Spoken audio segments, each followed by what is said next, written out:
ভাইরে ভাই, কি অবস্থা তোমাদের বলো? ঈদ কেমন কাটলো তোমাদের সেটা বলো। আমি এই ভিডিওটা একদমই ছাড়তাম না, পরে যখন আমি ভিডিওটা দেখতেছিলাম, মানে এখন যখন রুমে এসে রেস্ট করার সময় দেখতেছি, তখন দেখি আমার হাত দুটো কত সুন্দর লাগতেছে গাইজ।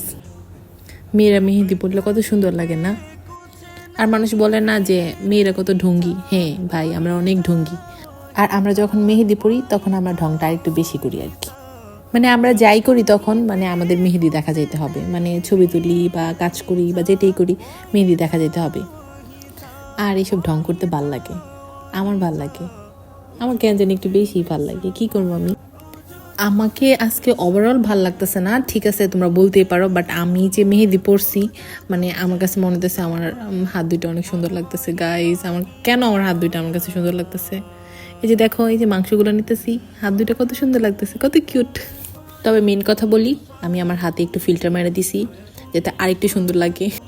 আর 100 বার ফিল্টার মারবো। ফিল্টার মারা আমাদের মেয়েদের অধিকার, ঠিক আছে? ফিল্টার আমরা মারবই। যাই হোক, আমি এখানে সবার জন্য মাংস রান্না করতেছি তাড়াতাড়ি করে, কারণ সবাই অনেক কাজ করতেছে, কাজ করার শেষে যেন খাইতে পারে, তার জন্য আমি একটু তাড়াতাড়ি বসাই দিছি। তারপরে দেখো আমার জাল কি করতেছে, ইউটিউব থেকে দেখা শিখছে কিভাবে এগুলো নিতে হয়। দেখছো কি সুন্দর করে পরিষ্কার করছে। আর গাইস, আরেকটা কথা, বাড়ির বউ হয়েছে তো কি হয়েছে, আজ পর্যন্ত বুড়ি নিতে হয় নাই, ঠিক আছে? আমরা কত লাকি। আর দেখো আমাদের বাড়ির পিচ্ছিটাই কি করতেছে, মানে জীবনও এই পাতিল টান দিতে পারবো না, মানে এডেই টান দিব। হ্যাঁ, তারপর আবার আরেকটু হাতের ভিডিও করতেছি, মানে কয়বার যে আমি এটা করবো এটা মানে হিসাব নেই। মানে এটা কি আমার একা স্বভাব নাকি তোমাদেরও? আর আমি কি করি জানো, মানে আমি যদি আমার আমি মেহেদি দেওয়ার টাইমে আমার হাজব্যান্ডকে বলে রাখি যে দেখো আজকে যদি আমার মেহেদি কালার সুন্দর না হয়েছে তার মানে তোমার দোষ, তুমি আমার ভালোবাসো না যার কারণে আমার মেহেদি কালার সুন্দর হয়নি। মানে এই কাজটা আমি সবসময় করব। তারপর একটু বাইরে বের হয়েছিলাম, আমাদের এলাকার পাশেই নাকি একটা মানে ছোট একটা রেস্টুরেন্ট হয়েছে, তো এটা দেখতে যেতেছিলাম যে এটা কেমন হয়েছে কি দেখে আসি। আগে কিন্তু আরও কাছে একটা রেস্টুরেন্ট ছিল মাটির বাসন, ওইটা অনেকেই হয়তো বা যারা মনোহর দিতে আসো বা চিনো তারা চিনবা, রাস্তার পাশে ছিল একদম।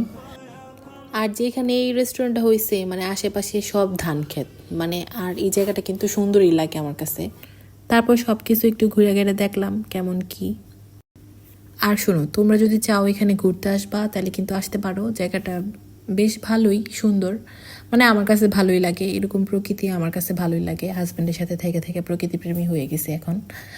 আর আশেপাশে অনেক ধান ক্ষেতের মাঝখানে এই রেস্টুরেন্টটা হয়েছে, মানে খাবার দাবার তেমন পাওয়া যায় না, তবে ভালোই, তোমরা আসতে পারো চাইলে।